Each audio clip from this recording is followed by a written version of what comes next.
It always begins with a neat ending. An ending that looks airtight on paper, the sort of summary people can file away in a cabinet and forget. All of America's top federal authorities found no evidence of collusion or conspiracy. There was no client list, no blackmail, no ledger, no tapes, no cache of names. Nothing left behind at all.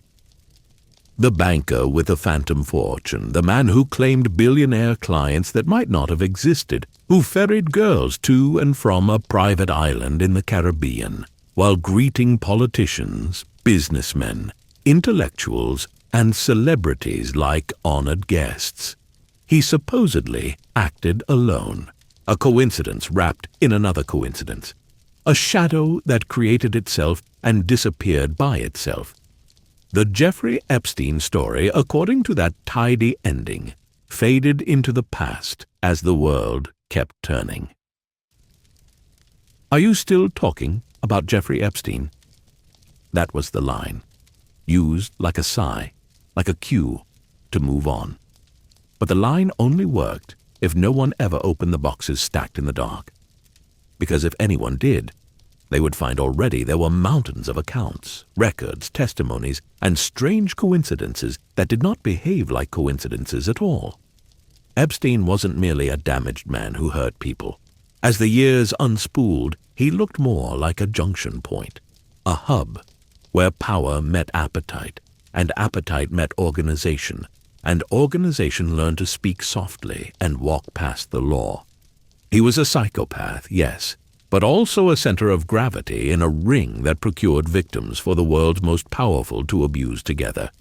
Denials echoed, then contradicted themselves, then were quietly replaced. Silence didn't make it go away. Silence made the questions grow louder, like a hum you can't unhear. Trust in leadership turned to dust grain by grain. To understand how Jeffrey Epstein was allowed to happen, what made him possible, you have to walk backwards before the island, before the money that seemed to appear like fog at daybreak, before the photographs, before the logs. Back to the small rooms where people said he smiled a lot and kept to himself. Back to a world that knew him only as one more boy who liked math.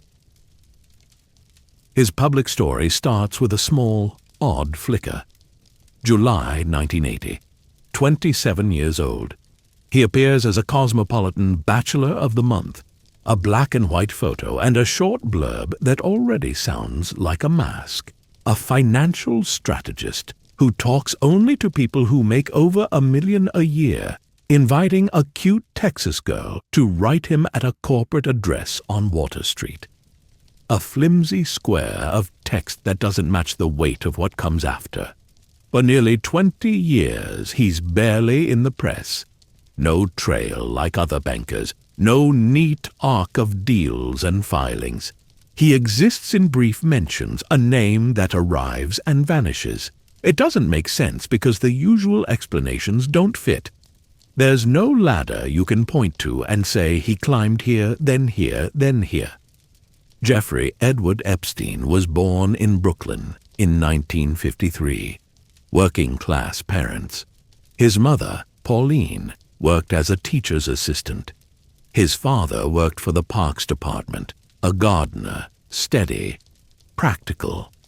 Neighbors remembered a family that felt ordinary, simple, humble, gentle. They remembered Jeffrey as the nerdy kid, overweight, smiling, quiet. In high school, he loved algebra and calculus, joined the math team, graduated in 1969, 2 years early. He studied math at Cooper Union, transferred to NYU, and then left without a degree. The straight line broke there. No diploma, no commencement photo. And yet, within 2 months, he had full-time work as a high school math teacher at one of Manhattan's most prestigious schools, a place where tuition was a gate and the city's elite sent their children through it. He arrived at Dalton with a costume and a temperature, fur coat, gold chains, an open shirt, a teacher who dressed like he was about to step onto a different stage entirely. What people remembered most was not the wardrobe, though. It was the way he hovered at the edge of boundaries, testing them like a lock. Popular with girls, flattered by attention, and not inclined to step back from it. Stories surfaced that he showed up at student parties where underage drinking blurred the room and the music. It felt reckless and hungry. Soon it ended. Fired for performance issues, he wasn't a good teacher. It could have been a minor footnote in a minor life. A man who tried, failed, and moved on. But then the fall became a springboard. Failing upwards is too neat a phrase for what happened. A few months later, 1976, Bear Stearns hired him as an assistant to a floor trader. That door didn't open by accident. At Dalton, he had caught the attention of parents who lived above most people's ceilings. One of those parents knew Alan Ace Greenberg, the CEO of Bear Stearns. Greenberg liked to hire people with PhD degrees, poor, smart, and desperate to be rich. Jeffrey Epstein fit the motto so well it sounded like he'd been tailored for it. 4 years later, he was a limited partner. No college degree, no conventional CV. Then, almost as quickly, he was gone, asked to quit or be fired amid an SEC investigation tied to insider trading at the firm. Out of one world into another.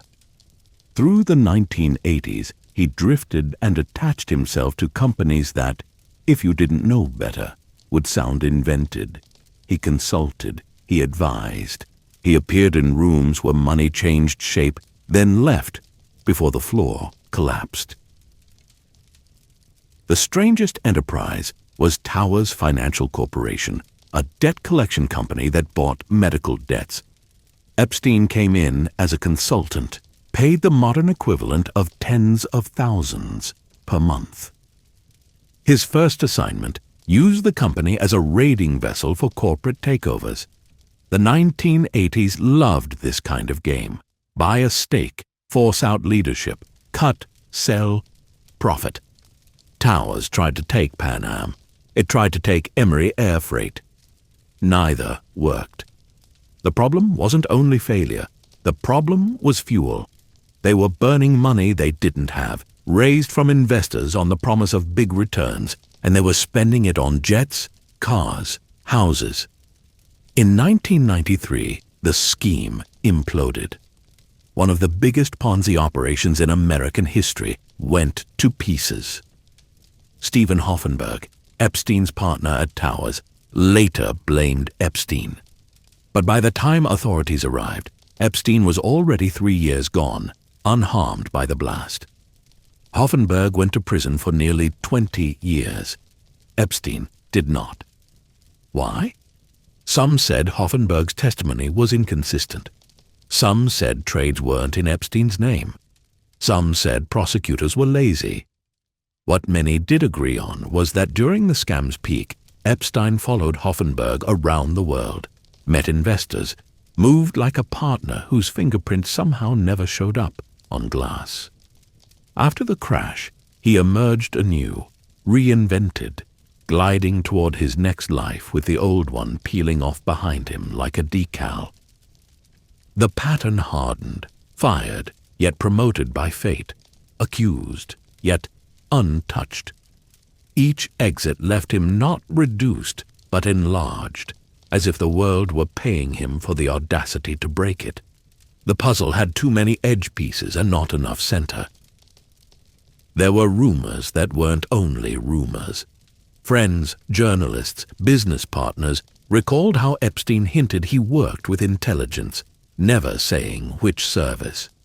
In the mid to late 80s, he did business with Adnan Khashoggi, the Saudi middleman who surfaced in the Iran-Contra saga. Later, a fake Austrian passport with stamps from the Middle East surfaced, another shard that didn't match the picture on the box. The conventional biography could not contain him. Dropout to elite teacher, fired to Bear Stearns partner, fired to consultant amid a historic Ponzi, untouched by charges, traveling with arms dealers, carrying a false passport, wealth swelling like a tide. The world kept rewarding lies as if it found them useful. Then came the next stage. He built a firm with his own name, Epstein Company, a wealth management shop that would only accept billionaires. Not millionaires, billionaires. The exclusivity functioned like smoke. If only the richest could knock, then few would ask who was actually inside. Leslie Wexner became the first great client, a retail titan whose brands filled American malls: The Limited, Victoria's Secret, Abercrombie Fitch, Lane Bryant, Bath Body Works. Wexner wasn't just rich, he was a system unto himself. He was also, by many accounts, a strange and driven man, describing a lifelong inner Dybbuk, a restless demon that made him accumulate more and more and more. From the moment Epstein arrived in Wexner's orbit, colleagues were mystified. Why would a disciplined mogul hand practical control of his personal fortune to an outsider with a thin resume? The question never stopped echoing. With Wexner behind him, Epstein's life changed again. He moved like a small empire: planes, townhouses, compounds. By the early 90s, he seemed to own everything and nothing. No Forbes list, no clear filings, no client roster anyone could see. The optics screamed power. The paper trail whispered air. By the late 90s, he was flying too close to the sun. Photographs with Donald Trump, proximity to members of royalty, trips with Bill Clinton and Kevin Spacey to Africa on a private jet, a private island purchased and built up like a stage. He could no longer hide in the edges of articles. People wanted to know how the money happened, where it came from, what game it was playing. This is where the Maxwell axis swings into view. Robert Maxwell, the magnate with a past threaded through war, politics, and intelligence services, died in 1991 after falling from his yacht amid immense debts and scandal. His daughter, Ghislaine Maxwell, a socialite with keys to London and New York, began appearing at Epstein's side in Manhattan. She carried introductions the way others carried purses, to princes, to diplomats, to thinkers, to a world that liked the smell of rare air. With Maxwell near him, Epstein's network thickened into something like a canopy. Under that shade, many strange flowers grew. In March 2003, Vicky Ward set out to profile him for Vanity Fair. The conceit was simple: peel back the mask of mystery and see who lived underneath. What she found suggested that the mask was the person. The story she told implied that Epstein might not be a financial genius with numerous billionaire clients, so much as a man with one main benefactor and a fortune whose roots were less skill than opportunism. She suggested Wexner could be the only true client. She hinted that the Tower's financial money might sit closer to Epstein's core than anyone admitted. The image of an elite money manager looked like a costume draped over a con.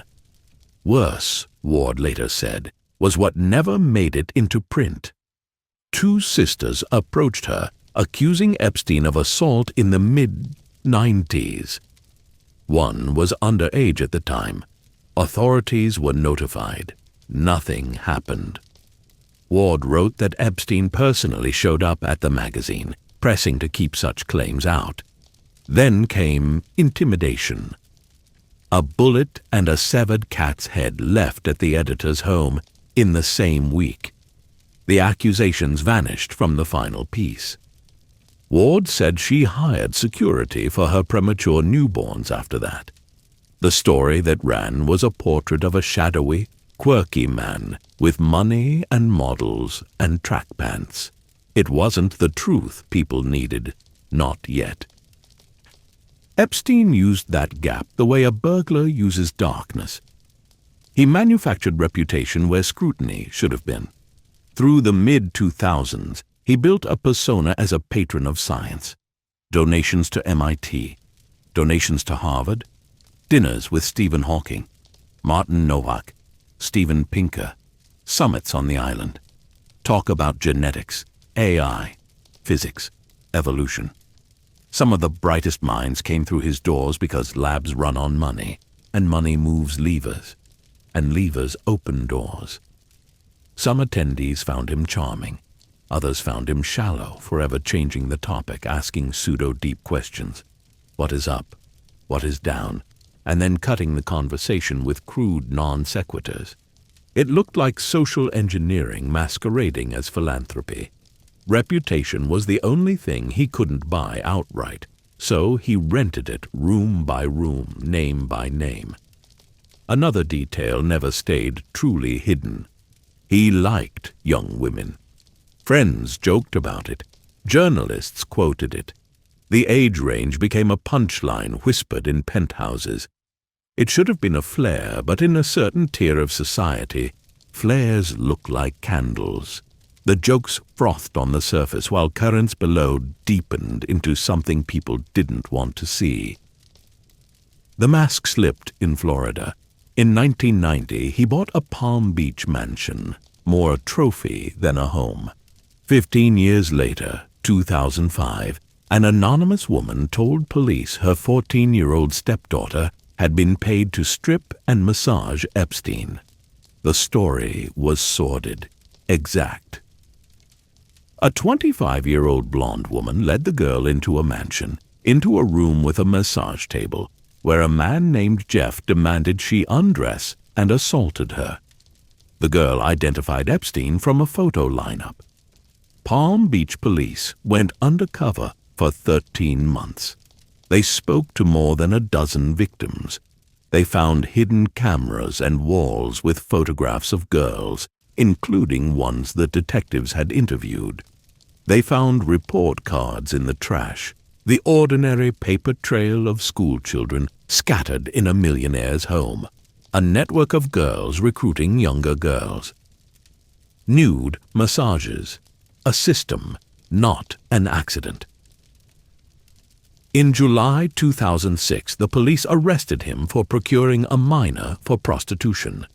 He ultimately pleaded guilty to state charges of soliciting prostitution and soliciting a minor. 18 months in jail. He served 13 months, registered as a sex offender. The press coverage at the time was small. The world did not tilt. But when he returned to New York, something odder than mercy unfolded. His circle didn't shun him. He hosted dinners. Well-known names attended. He threw a birthday for Prince Andrew. Some publicly defended him as brilliant. Some minimized. Some said they didn't focus on what they hadn't seen. He invested in companies, met with leaders, re-entered rooms where the carpets were each worth more than a house. Bill Gates met with him years after the Florida sentence, dinners that Gates later called a mistake. Yet the point lingered. Epstein was not a pariah. He was, if anything, upgraded. The message was clear to anyone watching. A jail sentence did not matter as much as money, networks, and the ability to make other people feel important. The quiet fell apart in 2018.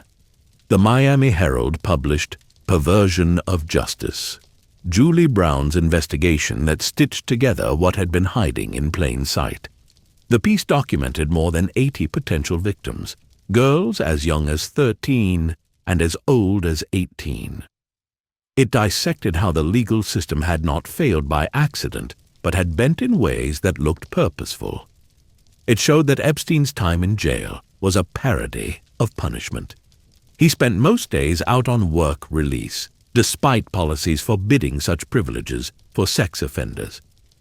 His cell door stayed unlocked. He had a private TV room. He paid the county to set up a housing area just for him. Deputies were told to provide security, not to supervise. The job he commuted to was a non-profit he created right before sentencing, the Florida Science Foundation, which filed nothing public and seemed designed mostly to get him out of his cell. During house arrest, he traveled between homes, walked on the beach, went shopping. When stopped by police, probation officers waved him through. In parallel, the FBI had once assembled a 53-page federal case transporting minors, sexual abuse, prostitution, witness tampering, charges that could have stacked into decades. And yet, a deal had been struck in Miami. Alex Acosta, then a U.S. attorney, negotiated a non-prosecution agreement. Epstein would plead to state charges. Federal charges would evaporate, not just for him, but for any co-conspirators, named or unnamed, present or future. Victims would not be told until it was too late to object. It was illegal under the Crime Victims' Rights Act, and still it happened. Years later, Acosta would become Secretary of Labor under President Trump. He would say odd things about being told to leave Epstein alone, hinting at intelligence without naming anything. He later called it poor judgment and resigned. The truth felt smaller than the consequences. Epstein's lawyers, of pressure, had pushed, threatened, shaped the agreement. A prosecutor, ambitious and cautious, signed where he should have fought. The local police chief called it a slam-dunk case that prosecutors somehow let melt. After the Herald's reporting, something like gravity returned. In July 2019, the FBI arrested Epstein again. They searched his Manhattan townhouse and found thousands of photos, some of underage girls. Denied a $100 million bond, he sat in a cell and tried to bend the room around him anyway, paying attorneys to sit for hours, buying snacks to throw away, small displays of control in a place designed to remove it. The national reaction snapped like a branch. It was no longer a story about a creepy rich man in Florida. It was an octopus of power and appetite, and the arms reached everywhere, into universities, into palaces, into foundations, into cabinets and campaigns. The jokes ended on August 10, 2019, at 6:30 a.m., when guards found Jeffrey Epstein dead in his cell. Cameras failed. Guards slept. Before the official cause was even reported, a global verdict was already printed on walls and shirts and tweets. He didn't kill himself. Whether one believed that or not, the slogan carried the larger truth people felt, that institutions could not be trusted to tell the whole story. Epstein's death didn't close the book. It ripped out the middle chapters and left everyone staring at the torn spine. The fallout moved in waves. Prince Andrew stepped back from public duties, then disappeared from the ritual pageantry that had once defined him. Jean-Luc Brunel, the French model scout tied closely to Epstein, was arrested on charges of raping minors. He was later found dead in a cell before trial. Names kept surfacing in court filings, flight logs, depositions. Victims kept carrying their stories to microphones and benches. Some did not live long enough to see answers. The pit of horror looked bottomless because each new detail revealed a deeper layer of normalization, a whole machine of grooming, recruiting, denying, paying, and returning to dinner. In the years after Epstein's death, the contradiction hardened into a wall. No federal authority offered a coherent, non-conflicting explanation for the many mismatched pieces: the deal, the co-conspirators, the management of the jail, the supposed absence of a client list, and the simultaneous rumors of one. Files remained sealed. People promised releases and delivered redactions shaped like smoke. The public watched as familiar names appeared and then receded. Anger bled through party lines because the smell of rot is nonpartisan. The White House became a stage for the ghost. Donald Trump had once joked in 2002 that Epstein liked beautiful women on the younger side, and flight logs placed Trump on Epstein's plane several times. Later, Trump said he never liked him, that he wanted a full investigation. Years passed. Ghislaine Maxwell was arrested, tried, sentenced to 20 years. The larger net never visibly tightened. During another campaign, promises were made again about opening the files. Hints appeared about imminent releases, the idea that lists and ledgers sat inches from daylight, and then what arrived were pages blacked out into meaninglessness. Anger rose, and it rose within Trump's own base too, because betrayal is a simple language. A Department of Justice statement later said there was no client list, no further charges expected.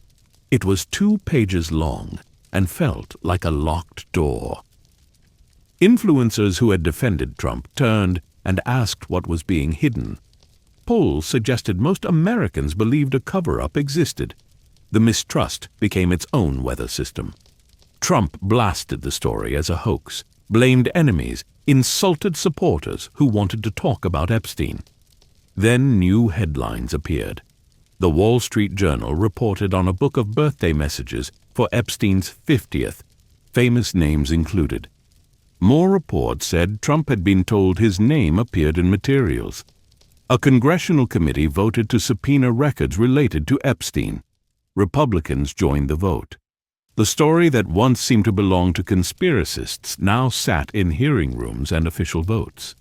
Still, the results looked like water poured onto hot rocks, loud, then gone. Underneath the headlines flowed a current older than any one administration, the breaking of the social contract. The justice system is supposed to protect the hurt and punish the dangerous. It is supposed to be something that rests under everyone's feet, dependable, impartial, a floor. The Epstein story suggested that floor could tilt for the rich until gravity itself changed direction. Victims spoke about innocence as a non-renewable thing, about trust that never returned, about terror that had no words. Each voice made the silence around it sound bigger. The island sat there as a symbol people could point to, a blue and white striped structure that inspired rumors of rituals and bunkers and tunnels, a place that became nicknamed by locals in a way that needed no explanation. Helicopters landed, boats came and went, and young faces passed through. Employees at airstrips saw and said nothing, convinced that authorities must already know. Tips were generous. Consciences were lulled. Familiar names visited. People argued about how much each visitor knew. But the unmistakable fact was that Epstein built a life where the unacceptable could parade as the ordinary, and many chose not to look directly at it. Even relationships that looked conventional from afar curdled up close. With Leslie Wexner, Epstein held power of attorney, moved funds, managed properties. Reports later suggested Epstein posed as a Victoria's Secret recruiter and assaulted a model in a hotel. Wexner would later find that Epstein misappropriated his money, tens of millions. With Ghislaine Maxwell, the public saw a poised socialite. Privately, she recruited, groomed, and delivered girls, enabling crimes that would have been impossible at scale without her. She was integral, not incidental. The clearest line through the whole labyrinth was reward without consequence. Each time the law approached, it bent. Each time scrutiny warmed, it cooled. When the world finally said enough, the central figure died, and what remained were trails that widened into fog. People do not forget that feeling. They learn it, and they teach it to their children in quiet lessons. Rules are for the poor. Justice is negotiable. The consequences did not end with a verdict or a funeral. They spread into how people regarded the entire idea of governance. If the system could not or would not name others involved, if it could not explain the deal that erased federal crimes for unnamed co-conspirators, if it could not produce a transparent record after years of promises, then the system looked like theater. The audience became restless, then angry, then convinced that they were watching a play performed over a trapdoor. That is why the question, "Are you still talking about Jeffrey Epstein?" is not really about a dead man. It is about whether a nation can still trust the institutions that claim to protect it. It is about whether fame and office act as solvents that make wrongdoing disappear. It is about whether silence can be purchased wholesale and whether laws hold if they can be sold. In the end, the story felt less like a mystery and more like a mirror. It reflected a culture where the ultra-wealthy created private rules and public narratives. It reflected that the people tasked with enforcing law can be seduced or pressured, that paperwork can be arranged to look like justice and function like escape. It reflected a political world where both sides claimed outrage but rarely delivered light. It reflected the oldest truth, that appetite, when paired with power, will always look for a door that locks from the inside. The island is quiet now. The planes have other flight plans. The houses have other owners. Photographs outlive their subjects. But the questions still live. Who else knew? Who helped? Who looked away? Who decided that a human life could be reduced to an appointment on a calendar, an entry in an accounting book, a flight in a log? These questions are not gossip. They are the minimum a society owes its children. Palm Beach retains its sunlit face. Manhattan keeps its towers. Cambridge keeps its labs and lectures. People still gather at conferences and pour wine and exchange cards and talk about the future. But behind many rooms there is another room now. The one where people ask, in low voices, if anything would be different, should another man with a nice smile and a private jet offer to fund a project, host a summit, arrange an introduction. The shadow of this story is not the story of one man. It is the story of an ecosystem that made him possible, fed him, defended him, and then pretended to be shocked when the mask fell. There is a photograph somewhere of Epstein on a sofa, eyes bored, posture loose, surrounded by art he did not love and books he did not read. He looks like a man who learned that the world was made of doors and that there was always a key if you could mimic the right accent, wear the right jacket, mention the right friend. That is the most frightening part. He did not need to overpower the world. He only needed to seem like he belonged inside it. The legal language can be quoted and studied. The timelines can be plotted. The names can be listed and crossed out and circled. But the most valuable lesson is a human one. Predation thrives where boundaries are weak and incentives are misaligned. It thrives where institutions prefer appearances to accountability. It thrives where victims are outgunned, outspent, and told their pain is a small price to keep the machine running. It thrives where famous people convince themselves that their presence is harmless because they did not see a crime occur in the 5 minutes they were there. It thrives where people decide that a joke about younger women is just a joke. The story does not end, not really, because the open questions keep the book open. Federal statements insist there is no list and no further charges coming. Court records still hold names. Subpoenas are voted on, then slow-walked.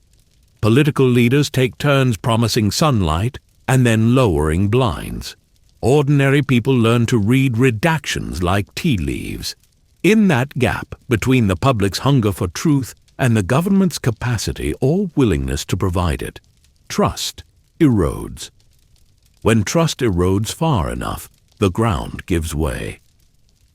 A society is not a set of marble buildings or seals embossed on letterhead. It is an agreement. The agreement says, if you harm the vulnerable, you will be stopped and punished. If you break the rules will break you in return. If you hold power, you will be transparent. Because power without transparency is simply permission to harm. The Jeffrey Epstein story tests that agreement harder than any recent scandal. It exposes the weak point and demands a repair that cannot be cosmetic. There is a version of this story that ends with a list, a definitive document, a set of names, a progression of indictments. That version has not arrived. Instead, there is this: memory. People remember the jokes that weren't jokes. They remember the girls' ages. They remember the cameras that failed, the guards who slept, the deal that immunized ghosts. They remember that a man could be arrested, convicted, registered, and yet still welcomed at tables where business and influence are traded like currency. They remember the island's blue and white building, the door painted like an eye. They remember that the door never fully opened. What remains is a choice. Either the country learns to prefer truth to embarrassment, transparency to convenience, consequences to connections, or it decides that the mask is the face, and that nothing underneath needs to be seen. The first path is painful and humiliating and cleansing. The second is easy and fatal. The story of Jeffrey Epstein is not one story. It is a lattice of stories.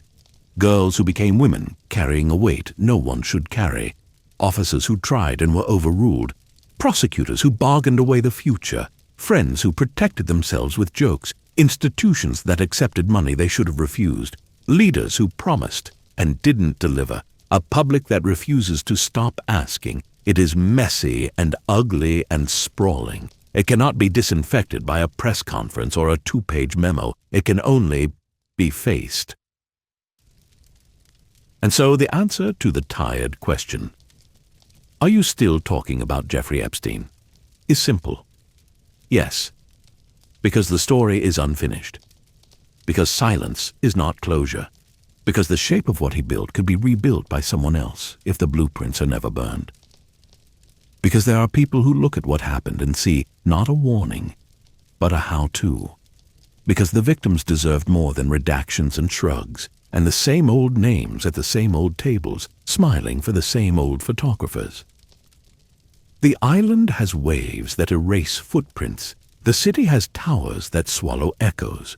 The world has a way of moving on loudly. But there are places where time holds still. Old case files, old bedrooms, old photographs.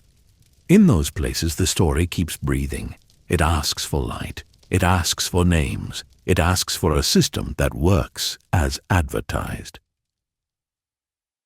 The neat ending was always a lie. The real ending is the one people will have to write together, or else accept that someone else will write it for them behind a closed door with a pen that leaves no ink. Even after years had passed, the story still had no body to bury.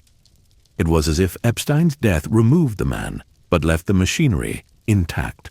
A machine with no face, no center, but countless operators, each one pretending not to see the others.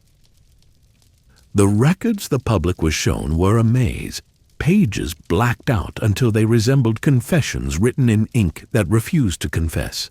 Reporters called, lawyers filed, survivors testified, and still the machine spun on, fed by denial, shielded by bureaucracy, protected by the kind of influence that never leaves fingerprints.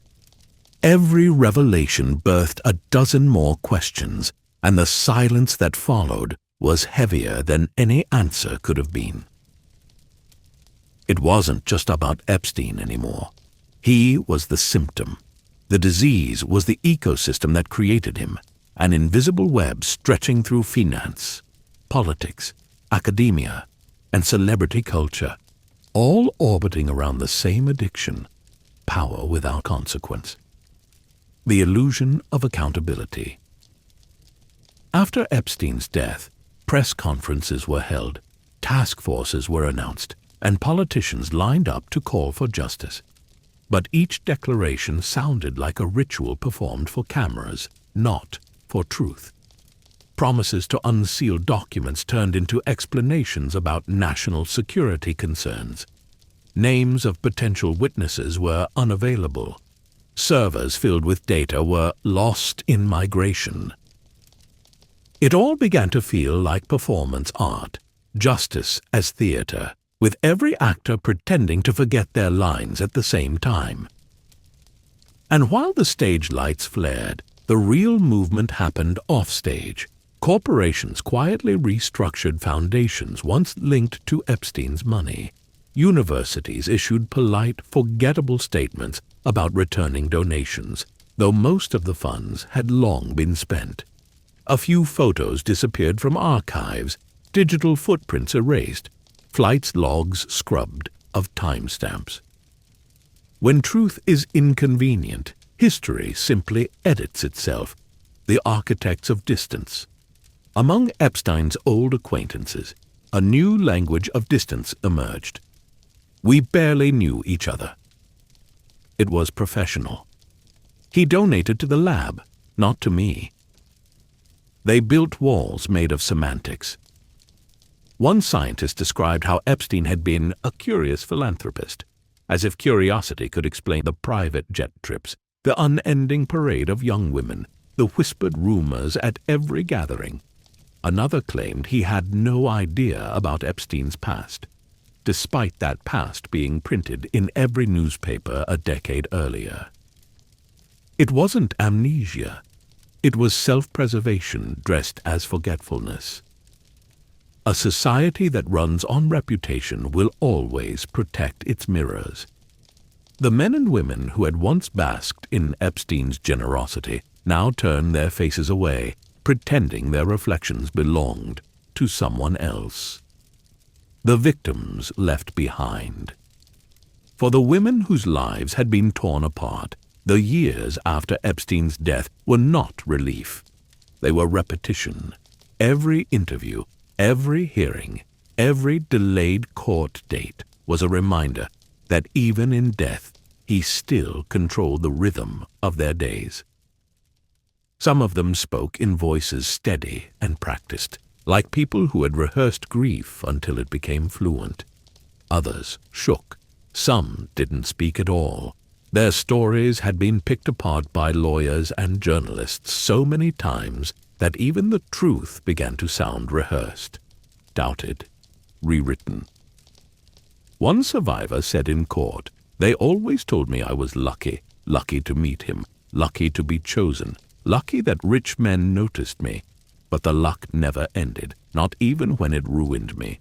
It just kept going, all of the way to here."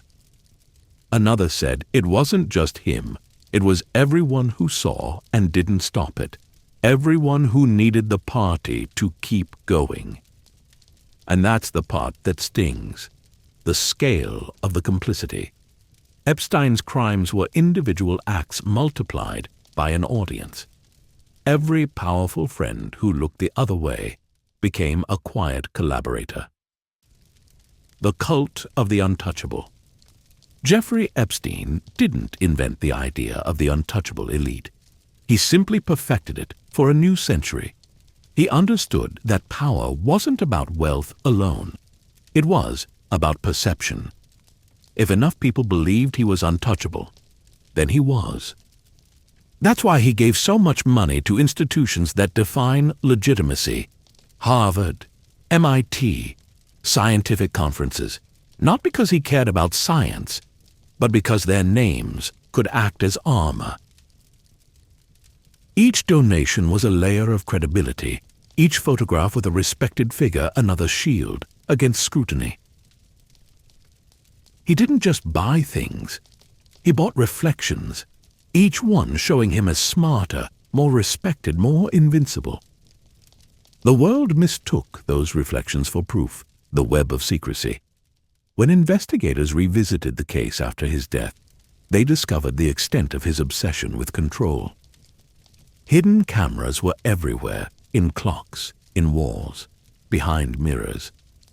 Hundreds of hours of footage, some labeled, some not.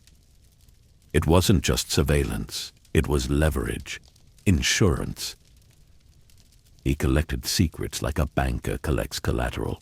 Every guest at his mansion, every party on his island, every dinner in Manhattan. Each was a potential investment. He knew the true currency of the powerful wasn't money. It was shame. And whoever holds someone's shame holds their silence. That was his empire, not cash, but compliance. People ask why so many stayed quiet. The answer may lie in those tapes that vanished into evidence lockers and never came out again. The island. When the first aerial photos of Epstein's island appeared online, they spread like an infection. The strange blue and white building with its golden dome, the sprawling villas, the jetty where helicopters landed. Conspiracy theorists filled the void with rituals and secret tunnels. The truth was more mundane and more disturbing. The island was designed for isolation. Everything that happened there stayed contained by the ocean. The buildings were arranged to separate staff from guests, guests from the girls from each other. It was efficiency disguised as paradise. Locals in nearby islands told stories about the flights, how helicopters came and went at odd hours, how supplies were ordered in strange quantities, how young women who looked lost would appear at the docks, guided by handlers who never gave their names. The airstrip workers said Epstein always tipped in cash, large bills, enough to make silence seem polite. The power of forgetting. As years passed, the narrative around Epstein became fragmented, refracted through politics, ideology, and fatigue.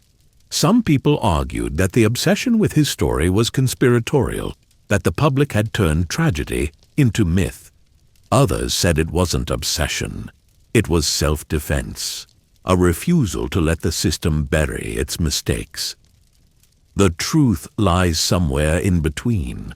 The public needed the story to mean something bigger than one man's depravity. It had to explain the nagging feeling that the world had rules only for those too poor to break them. Epstein became the symbol for every quiet injustice that ordinary people suspected but couldn't prove. His death didn't close the story, it multiplied it. The revolving doors. In Washington, a new wave of committees formed to examine systemic failures related to the Epstein case. The names changed, the excuses didn't. We're investigating. We're reviewing procedures. We're ensuring accountability. But accountability became another ghost. Each hearing led to another report, and each report led to another delay. A few mid-level officials were reassigned. A few press releases promised reform. Nothing fundamental shifted. Meanwhile, behind closed doors, many of the same officials quietly sought employment at firms once tied to Epstein's network: banks, lobbying groups, think tanks. The revolving door kept spinning, greased by amnesia and good salaries. The system doesn't fix itself, it relocates. The myth of the lone monster. Every generation needs its villain, a single convenient figure to carry the weight of collective guilt. Epstein was perfect for that role. When he died, the narrative could pretend the danger had died with him. It's comforting to believe in lone monsters. It keeps us from seeing the architecture that builds them. Because for every Epstein, there are people who supply logistics, people who file paperwork, people who open doors and arrange introductions and smooth reputations. Evil doesn't need a single mastermind. It thrives in the polite cooperation of hundreds who convince themselves they're doing nothing wrong. That's why the story lingers. It's not really about him. It's about everyone who helped him exist. Ghislaine Maxwell. If Epstein was the architect, Ghislaine Maxwell was the interior designer of his world. The soft voice that made everything seem civilized. The one who turned exploitation into something that looked like opportunity. Witnesses described how she approached girls with warmth and charm. She promised mentorship, travel, access. She called them special. She told them Epstein could help their careers. Then she delivered them into rooms where innocence went to die. Even after her conviction, her interviews from prison carried the same tone of disbelief, as if she were the victim of unfortunate circumstances, not a facilitator of predation. That's what makes her so emblematic of the larger system, the ability to see oneself as blameless even when standing in the middle of ruin. Money as alibi. For decades, Epstein's wealth seemed to cleanse him. Money isn't just protection, it's translation. It turns sin into eccentricity, crime into controversy, scandal into misunderstanding. When he donated, institutions saw not the man, but the zeros. They convinced themselves they could take the money and remain clean, that goodness could be purchased by laundering it through research or charity. It was the same logic that allowed him to stand beside presidents and professors and princes. If he's in our circle, he must be one of us. But that's the oldest trick in the world. Evil doesn't sneak in by force. It's invited because it dresses well and knows which fork to use. The second wave of revelations. After the redacted files were released, independent journalists began stitching together what little remained visible. Patterns emerged, bank transfers through offshore accounts, mysterious foundations, meetings that aligned too neatly with political events. One document referenced an unnamed Project Indigo, suspected to be a shell company used to move funds between Epstein's island holdings and a hedge fund run by an associate. Another mentioned guests of significance, initials matching world figures whose lawyers quickly issued denials. Each clue hinted at scale far beyond what anyone had admitted publicly. But mainstream coverage remained timid. Editors feared lawsuits, advertisers pulled funding, algorithms buried deep-dive stories under celebrity gossip. The truth became a scavenger hunt conducted by people with no resources and too much determination. Cultural fallout. In the years that followed, something subtle changed in American culture. The word elite became poisonous. Once a mark of success, now it sounded like an accusation. People began to see billionaires not as aspirational figures, but as possible predators. Epstein's ghost had rewritten the language of power. Parties once considered glamorous began to feel grotesque. Private jets became symbols of suspicion. Every photograph of a politician beside a donor was dissected online as evidence of secret corruption. Some of that suspicion veered into paranoia. But underneath the noise was a simple, rational wound. People had seen too clearly that the structures meant to keep them safe were built on sand. Technology and memory. Online, the Epstein story refused to die. Every few months, new footage or leaked files reignited the flames. It became the Internet's version of folklore, a digital ghost story told in comments and threads. And maybe that's fitting, because in a world where official records vanish, folklore becomes the people's archive. You can't censor memory when it lives in millions of browsers. You can't burn rumors when they've already become belief. Governments underestimate that. They think silence equals control, but silence only amplifies curiosity. The symbol.